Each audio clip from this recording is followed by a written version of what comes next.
In the quiet of a brisk October morning in 1960, liquid oxygen bathes a launch pad in an ominous fog. The Soviet Union is poised to take a giant leap ahead in the burgeoning space race.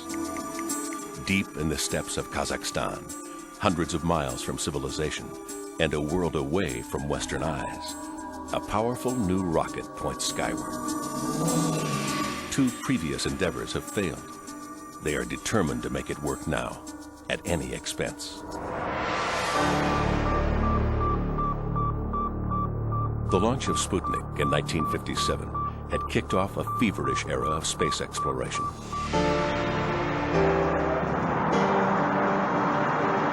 While the Americans struggled with their Vanguard rockets, the Soviets sent a dog named Laika into orbit. Their Luna probes dazzled the world, hitting the moon in September of 1959, then taking photographs of the dark side a month later. The U.S. had successes with Explorer and Ranger, but the Soviets were clearly leading the pack, and by long strides. Even as the rocket readied for takeoff, Premier Nikita Khrushchev was in New York for a United Nations meeting, anxious to gloat about another Soviet success while on American soil. Back in Kazakhstan, the pressure was on to launch now, no matter what. During the countdown, a malfunction was discovered.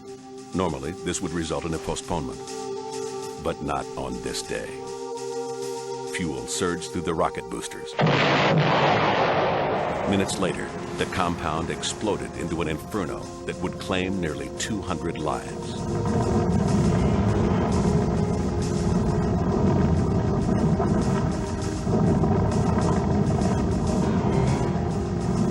The world was left with hearsay, rumor, and speculation.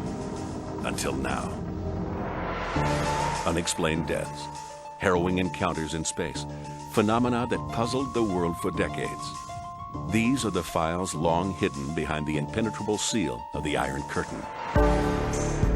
Today, we can finally explore those hidden vaults, bringing to light the darkest mysteries of the secret Russian space program.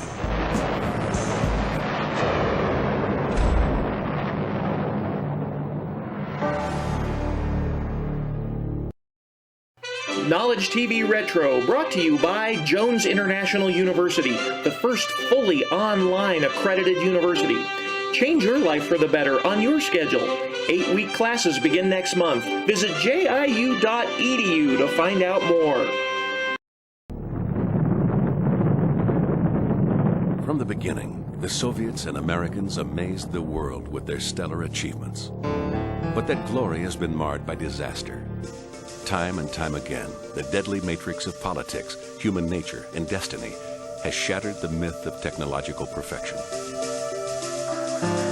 While rocket power has boosted humanity to new heights, its searing flames remind us that in the perilous pursuit of outer space, false starts are often fatal. The environment of space is even less forgiving. The smallest miscalculation can boil blood in minutes, or leave a spacecraft and its passengers marooned in orbit as life slowly trickles away. 1967. In the hasty race to beat each other to the moon, someone was bound to make a mistake, a deadly one. The Americans would misstep with the fiery deaths of the Apollo 1 astronauts.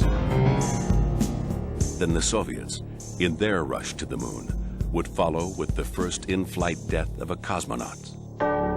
It wouldn't be their only taste of tragedy and regret. Violent explosions on the launch pad, fatal miscalculations, and crucial equipment failures. The margin between life and death can be harrowingly thin.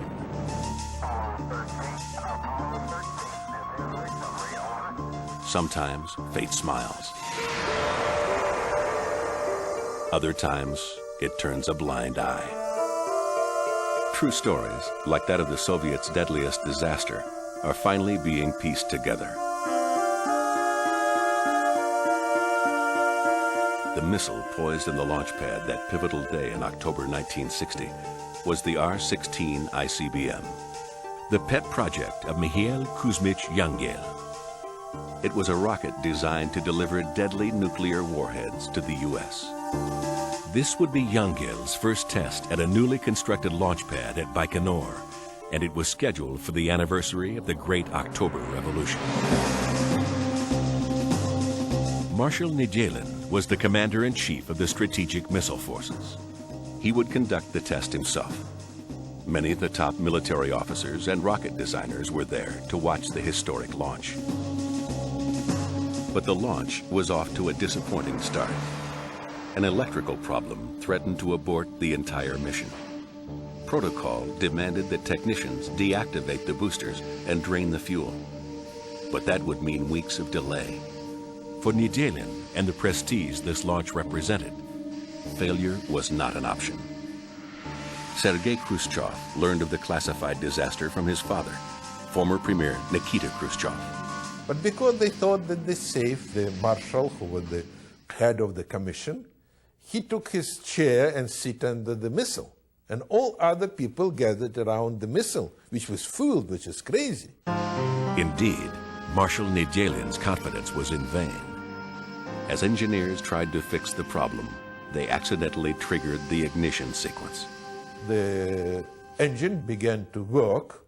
Of course, it was just burned the first stage, and 150 or 160 tons of all this stuff just dropped down, and it began the fire, and they burned everything there.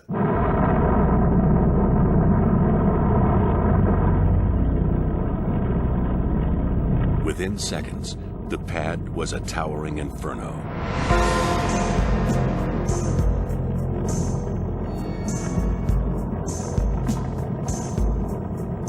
What you are seeing is that actual disaster.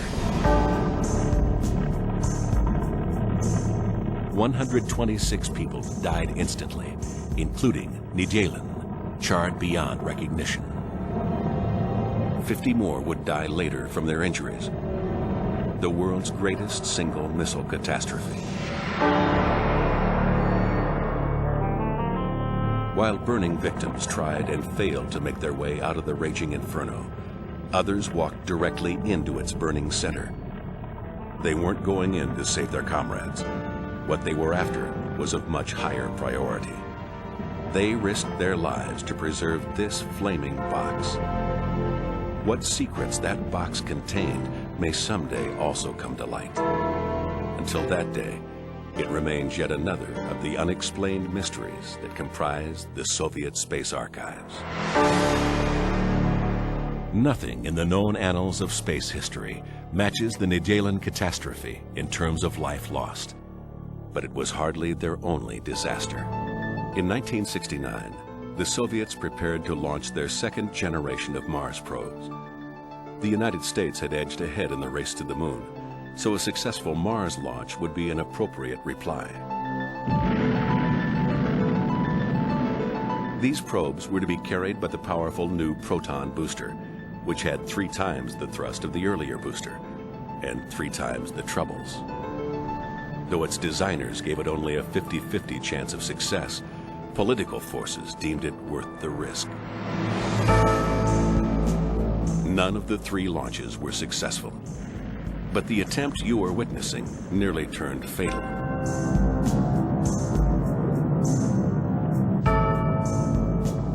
Luckily, the rocket crashed on an uninhabited area of the base. This disaster was preserved on film. The legacies of countless others have evaporated as quickly as the smoke that swirled around their burning wreckage. Like the launch fire at Plesetsk in March 1980, which to this day remains shrouded in mystery. Film of the blast and fire were destroyed, and no photography was permitted at the funerals of those who died. For Alexander Kosuk, the experience is permanently seared into his memory.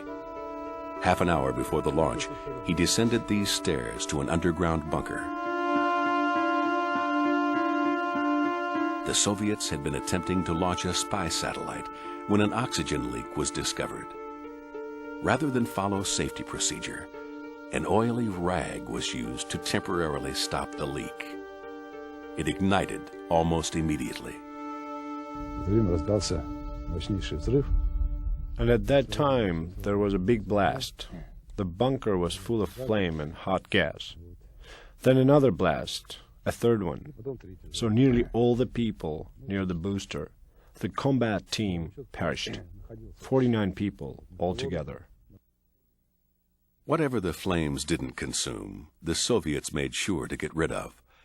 They succeeded in destroying all evidence, but they could never erase the painful remembrance. This can never be forgotten.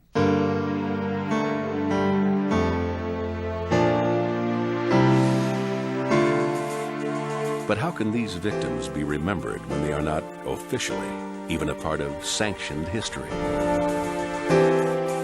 This hushed policy of secrets and lies has its roots decades in the past.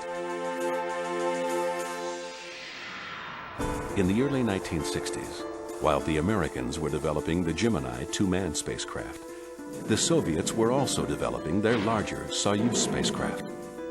But Khrushchev was anxious for more space firsts. Engineers quickly came up with the Voskhod spacecraft, and the Soviet need to top its rivals with space triumphs continued. Voskhod 1 would carry a crew of 3 into orbit. As Voskhod 1 landed, Leonid Brezhnev was hustling Khrushchev off the Soviet stage. But the space race continued. Soviet spacecraft Voskhod 2 was launched March 18, 1965. In the first spacewalk, cosmonaut Alexei Leonov took a step into the abyss while the world watched. What few people realized was that the first man to walk in space was almost the first one to die there. Yet another of the many shocking secrets newly liberated from the vaults of Soviet history.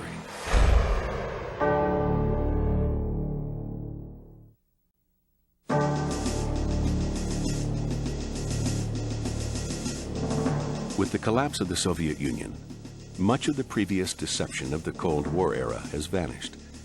Now, in order to sell their launch services on the open market, the former Soviet states are required to divulge their secrets, providing the world with detailed analysis of its failures as well as its successes.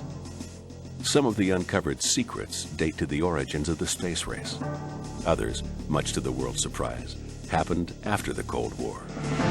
In a blow to Russian claims of reliability, 1996 resulted in 2 explosions of their most successful booster.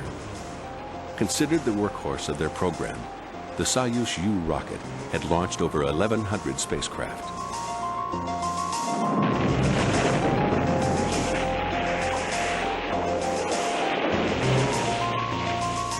An investigation determined that both disasters were caused by defective parts. With sloppy mistakes such as these, it is easy to see why the newly independent Soviet nations, struggling to survive economically, would want to hide their failures. In the past, it was political motivation that turned truth into obscurity. With the opening of Soviet society, the world is learning about this hidden past. It is a history filled with failures and near misses, forgotten heroes and unknown cover-ups. Information that may have saved lives had it been revealed.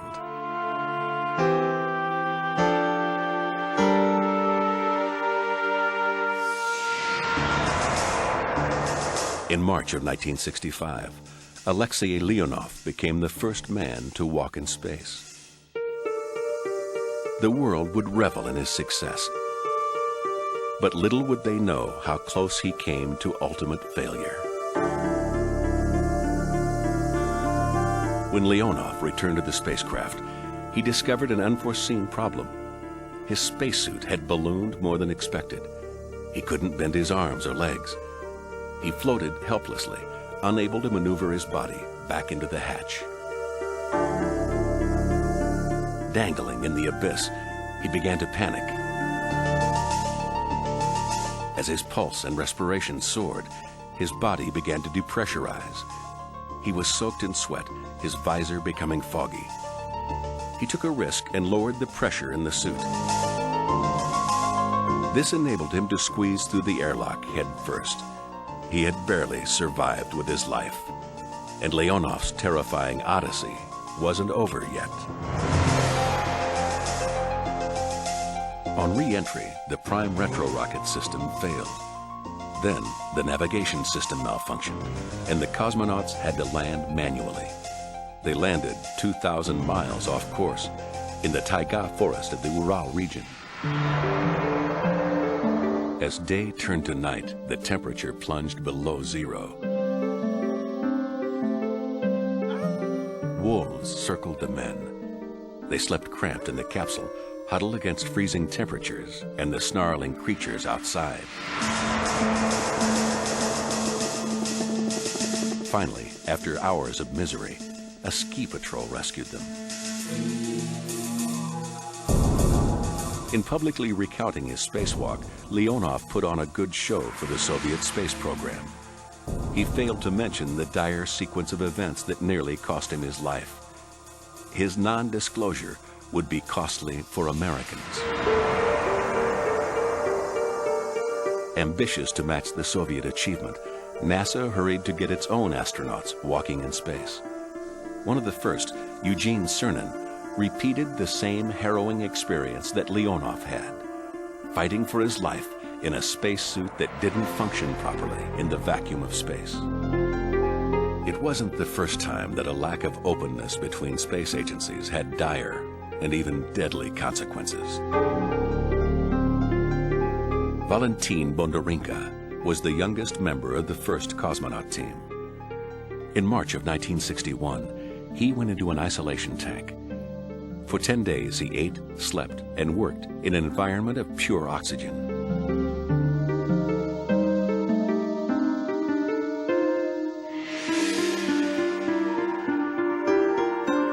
The test went perfectly until the final day, when the young cosmonaut was wrapping up the experiment. Using an alcohol-dipped swab, he removed some sensors from his body. He tossed the swab towards the trash, but missed. An innocent slip-up would prove fatal. The swab had landed on the hot plate he'd used to prepare his meals. Flames exploded, consuming the pure oxygen and raging into a deadly inferno. For nearly 30 minutes, the cosmonaut was burned alive while rescuers struggled to open the sealed door. The charred body they finally pulled out was still alive, but barely. Dr. Vladimir Gulyakovsky was the doctor on call when Bondarenka was brought to the hospital. He didn't have skin on his extremities and his body. He didn't have skin on his face. He didn't have hair. He didn't have eyes even, and lips also. So it was completely burned out person. Despite of this condition, he managed to talk, and I bent over to his face to be able to hear his voice. And was terrible smell, you know, it was difficult even to come closer to him. So I bent over his face and I heard that he said, "It's too much pain, do something, kill the pain." The once vibrant cosmonaut was doomed, lingering for 16 hours in inconsolable pain and misery.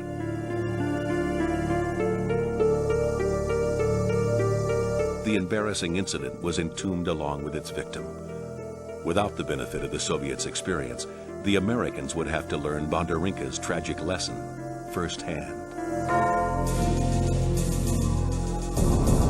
On January 27, 1967, the Apollo 1 crew, Gus Grissom, Ed White, and Roger Chaffee, entered their spacecraft for a pre-flight test. As was the case with Bondarenka, the capsule was pressurized and enriched with pure oxygen. And as Bondarenka, these astronauts would perish when this oxygen atmosphere turned a small spark into an all-consuming inferno. The accident report blamed shoddy wiring for causing the spark that started the fire, the flammability of materials, the oxygen-rich atmosphere that allowed the spark to become a holocaust, as well as the lack of a quick-release escape hatch. But what seemed unavoidable could have been averted if only the Americans had known what happened to Bondarenka. Despite their best efforts, the engineers at the helm of both space programs were operating in untested realms of experience. Devising contingency plans was as much the stuff of imagination as hard science. In such uncharted territory, death was often cheated by the thinnest of margins.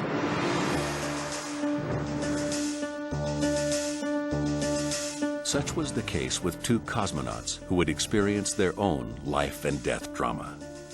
Gennady Strikalov and Vladimir Titov were ready for their mission. On September 26, 1983, about 90 seconds before Soyuz T-10A was to lift off, a malfunction resulted in a fuel spill which quickly ignited. An abort was commanded, but the communications lines had already been burnt through. As flames engulfed the booster, a backup radio command activated the abort sequence. The cosmonauts were a few seconds away from perishing in the conflagration. Here, as we see actual footage of this event, the escape system worked, and the capsule pulled away from the booster 6 seconds before it exploded in a ball of flaming death.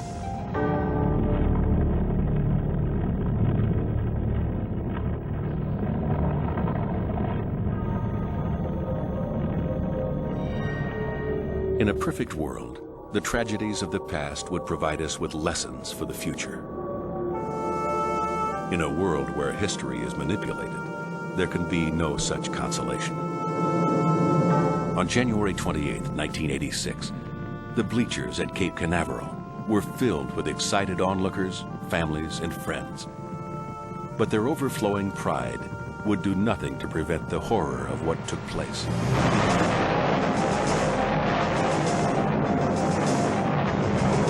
A mid-air explosion that blasted the shuttle into pieces.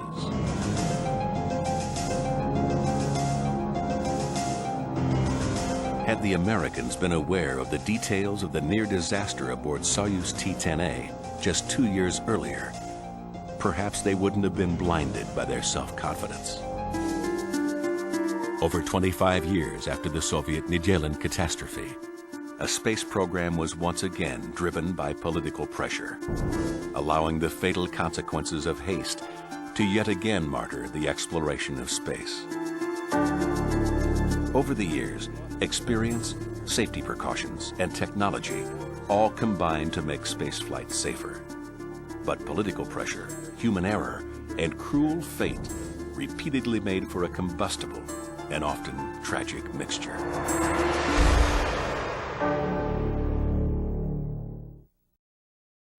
Knowledge TV Retro, brought to you by Jones International University, the first fully online accredited university. Change your life for the better on your schedule. 8-week classes begin next month. Visit jiu.edu to find out more. 1967 was a very anxious time for the Soviets. It had been 20 months since the last manned Voskhod flight, and the first manned launch of their new Soyuz program had still not yet occurred. During this period, the Americans flew 10 manned Gemini flights, successfully completing many maneuvers necessary for a lunar landing. But it was also the year that Apollo 1 burned on the launch pad, killing 3 astronauts and sending NASA back to the drawing boards. With a successful launch, the Soviet Union could boast the superiority of Soyuz over Apollo and regain the initiative in the race to the moon. The authorities wanted this new victory in time for the 50th anniversary of the Great October Revolution. There had been 4 unmanned test flights of the Soyuz re-entry vehicle, but none had been successful. In fact, each unmanned test had shown new problems. But as the gap between manned missions extended, Political pressure for another Soviet space spectacular grew, and there was no one in the program with the authority to defy the Politburo. A spectacular space mission involving veteran cosmonauts was devised. 2 manned spacecraft, Soyuz 1 and 2, would be launched. They would perform an untried docking and crew transfer in space. Fanfare surrounded the pioneering project, but back at Mission Control, engineers were filled with dread. They simply weren't ready. Even the chief designer refused to certify the launch. Still, the Soyuz went to space. Piloting the ship was cosmonaut Vladimir Komarov. It wasn't long before the Soyuz 1 began to show the signs of malfunction that everyone on the ground dreaded. At the outset, one of the solar panels hadn't deployed. Then, the altitude control systems failed. Because of Soyuz 1's unreliable performance, Soyuz 2 was never launched. All efforts were put into the safe return of Soyuz 1. We know now that no matter how skillfully Komarov piloted the spacecraft, his fate had already been sealed. The Soyuz 1 was, the moment it rolled onto the launch pad, a death ship.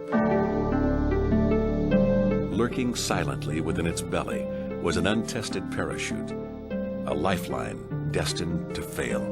And aboard the Soyuz 1, a cosmonaut was fated to die. Nothing could save the doomed ship as it fell, end over end, towards Earth. From the top of the atmosphere, the capsule plummeted. Komarov impacted the ground at over 300 miles per hour.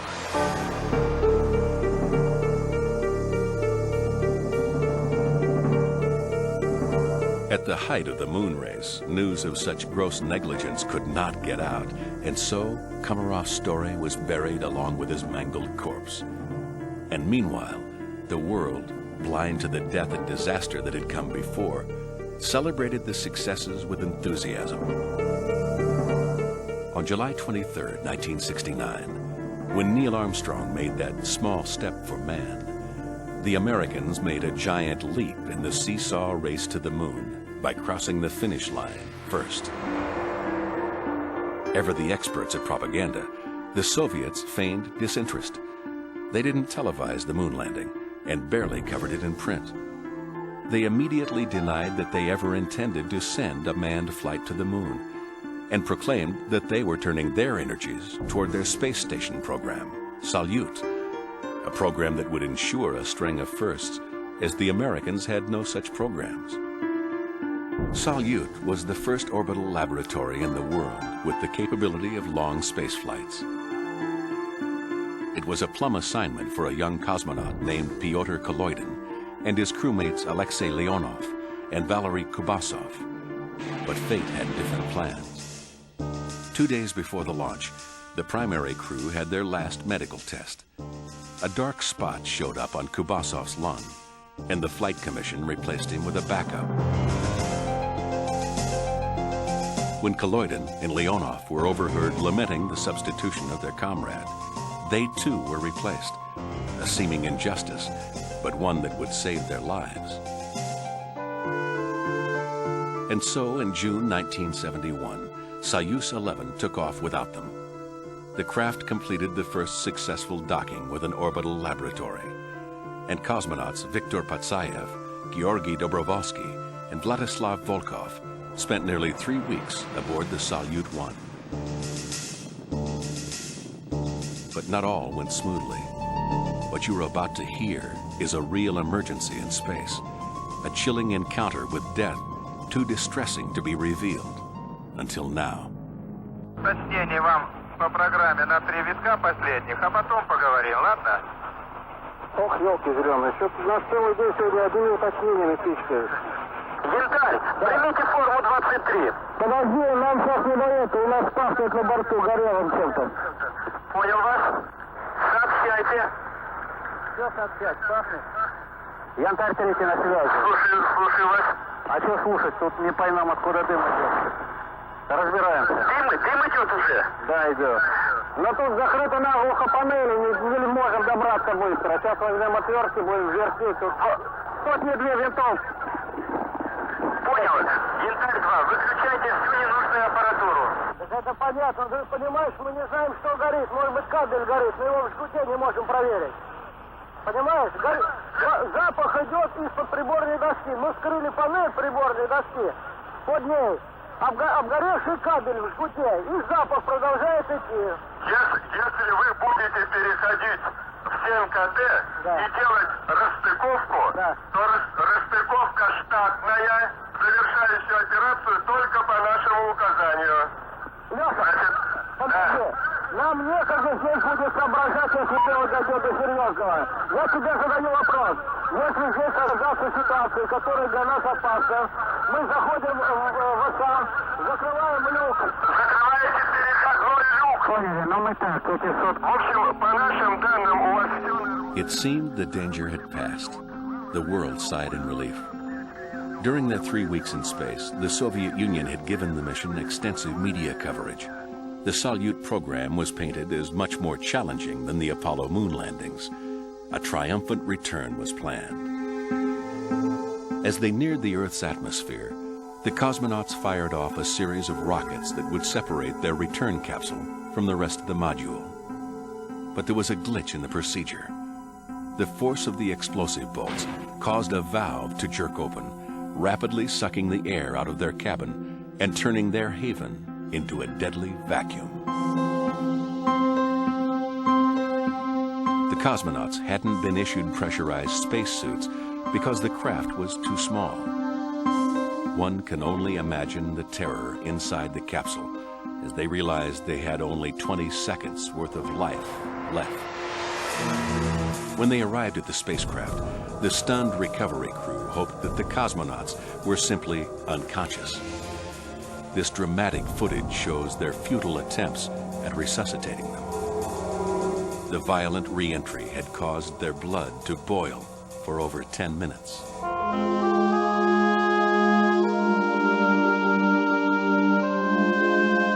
While a nation honored its martyred heroes with a memorial on the Kremlin wall, cosmonaut Kaloydin was burdened with a deeper grief.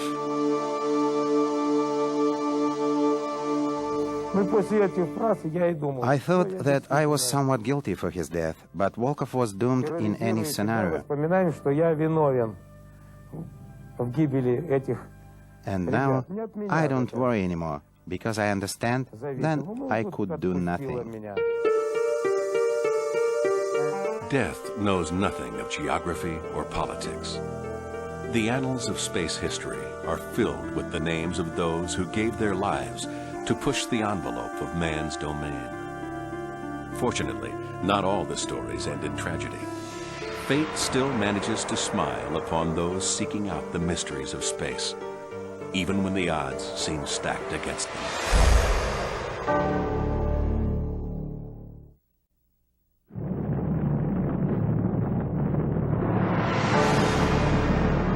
Space is an unforgiving dominion. Hurling through the barren vacuum, there is no lifeline, no safety net, and little room for error. Perhaps the most dramatic example of a space rescue remains the U.S. Apollo 13 flight. Okay, Houston, we've had a problem here. Once in orbit, emergencies haunted the crew of this April 1970 flight from the moment an onboard liquid oxygen tank exploded. After a treacherous journey back toward Earth, Apollo 13 re-entered the atmosphere, not knowing if their protective heat shield would keep them from literally roasting to death in the 6,000-degree re-entry. And if they did make it that far, they couldn't know whether their parachutes would even deploy. Tense moments passed as they re-entered Earth's atmosphere and went out of communications range. On Earth, all ears strained to hear sounds of life as Apollo regained radio contact.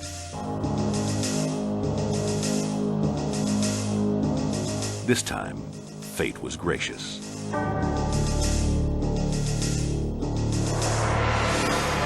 The Soviet version of Apollo 13 launched on April 10, 1979.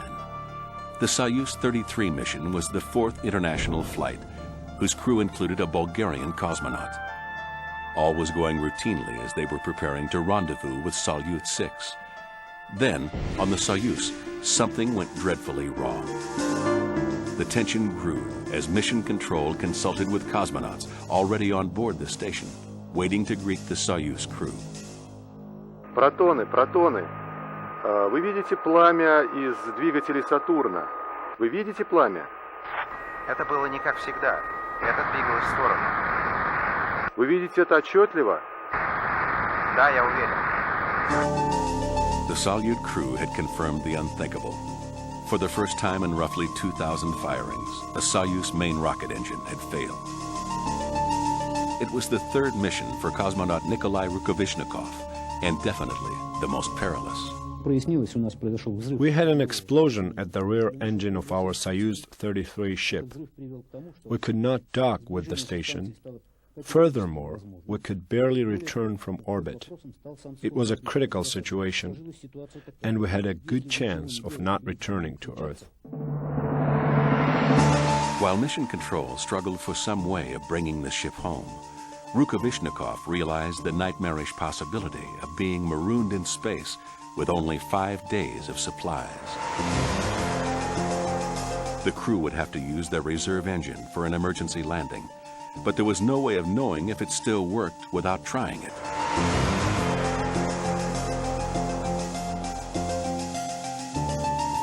Mission Control ordered Soyuz to fire their backup engine.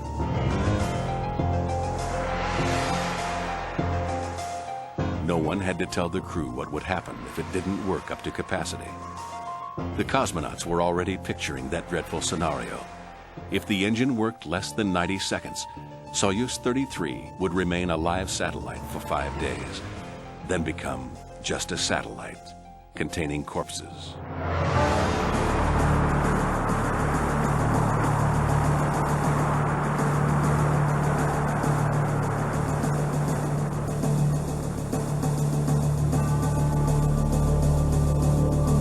The reserve engine worked.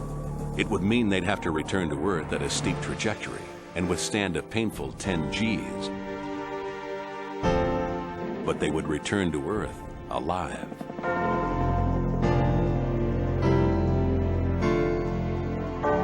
It wasn't the first time a Soyuz spacecraft nearly became a ship of death. On April 5, 1975, Soyuz 18A was intended to dock with the Salyut 4 space station. The flight never made it into orbit. The A-2 booster malfunctioned, and the rocket began to deviate from the planned altitude. During the launch of the spacecraft, we got a message from the cosmonauts. Accident! Accident with the booster! The Soyuz fired its engines in a retroburn. Like Soyuz 33, they would return to Earth in a ballistic trajectory. But this time, with double the agonizing pressure, a bone-crushing 20 Gs.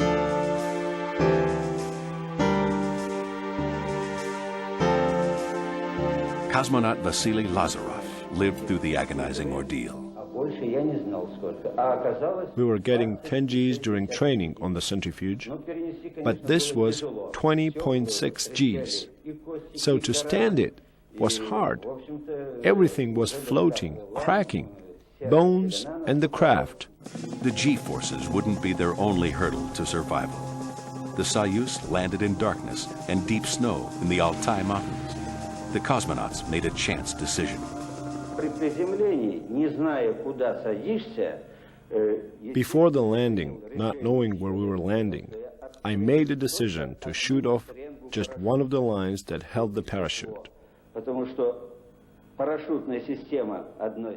And this saved us because we landed in a forest and were entangled by the trees. But we were on the brink of a cliff.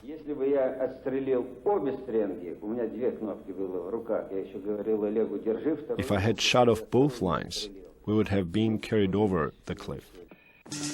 While officially landing in the Altai Mountains of the Soviet Union, the cosmonauts were in a rocky region of northwest China, less than a mile from the Mongolian border, and around 50 miles from the Soviet border. The Chinese were never notified of the intrusion. A safe landing was not fated for Soyuz 23 either. In October 1976, after a failed automatic docking with the Salyut 5 space station, Soyuz 23 was ordered back to Earth.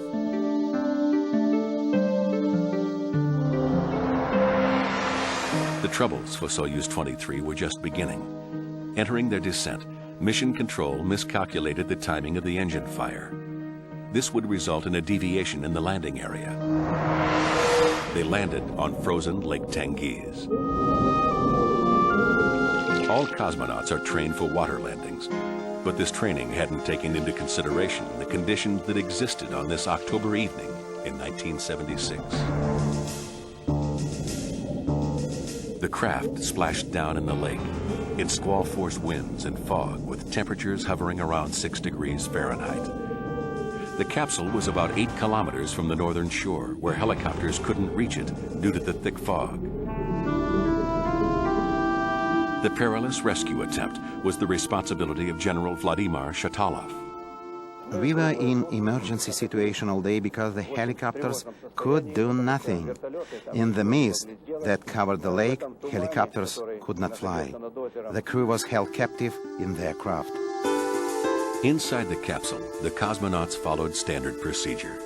But this was not a standard situation. It was the first and only mission for Vyacheslav Zudov. The capsule was inclining approximately this way. They were now stuck in a precarious position, head down in the water. The cosmonauts had no option but to wait. We had no possibility to get out of the capsule as we were taught. If we opened the hatch, which was underwater, there would be no chance to get out. Besides, the temperature on Tengiz was minus 22 degrees centigrade.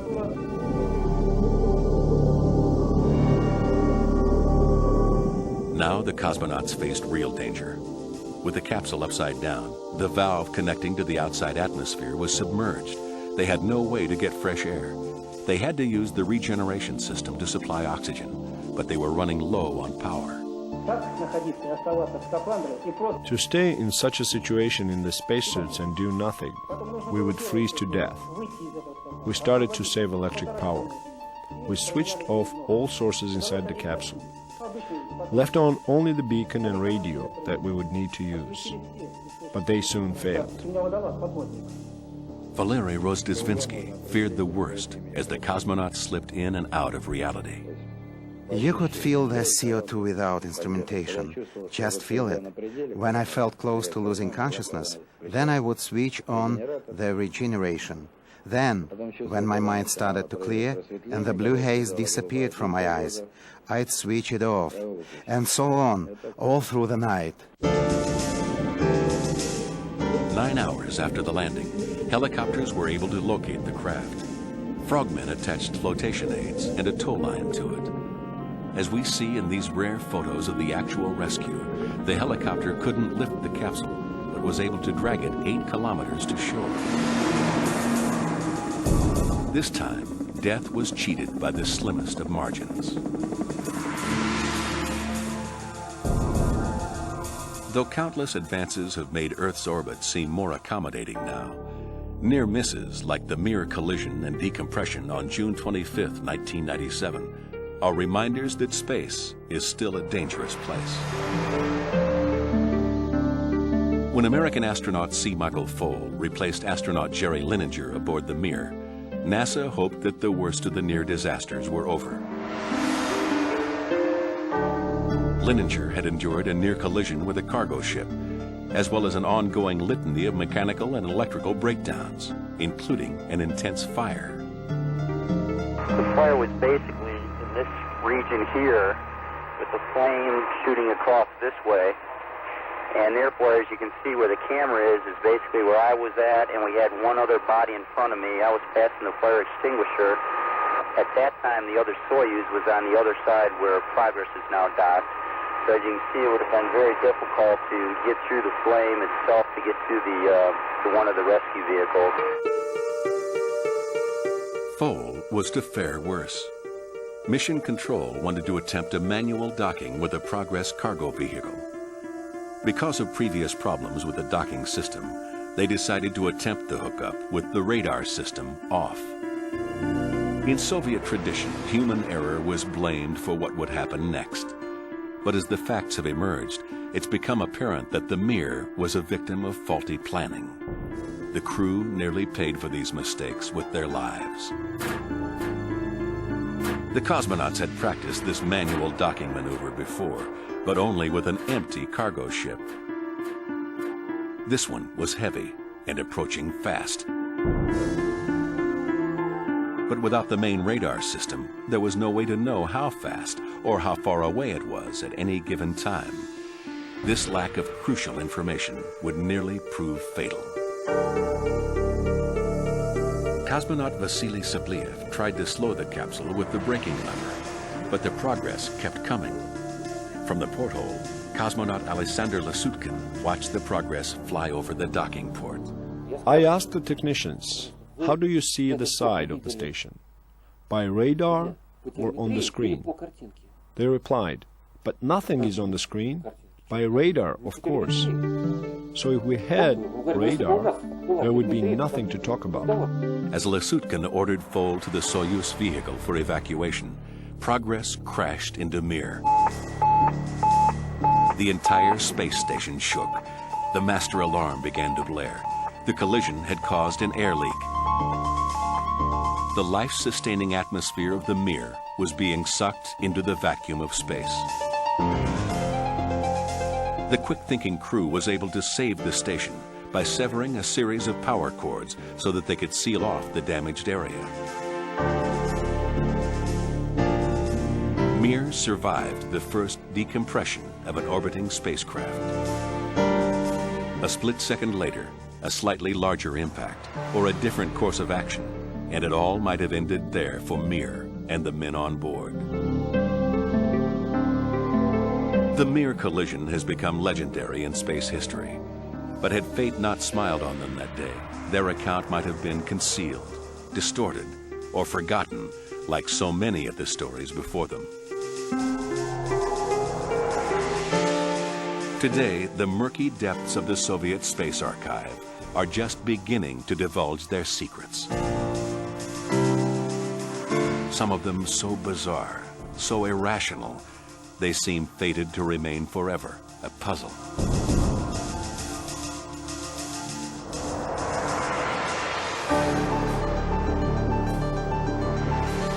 But other newly liberated files are answering questions, explaining the great mysteries of space, and filling the void with a rich, colorful human history.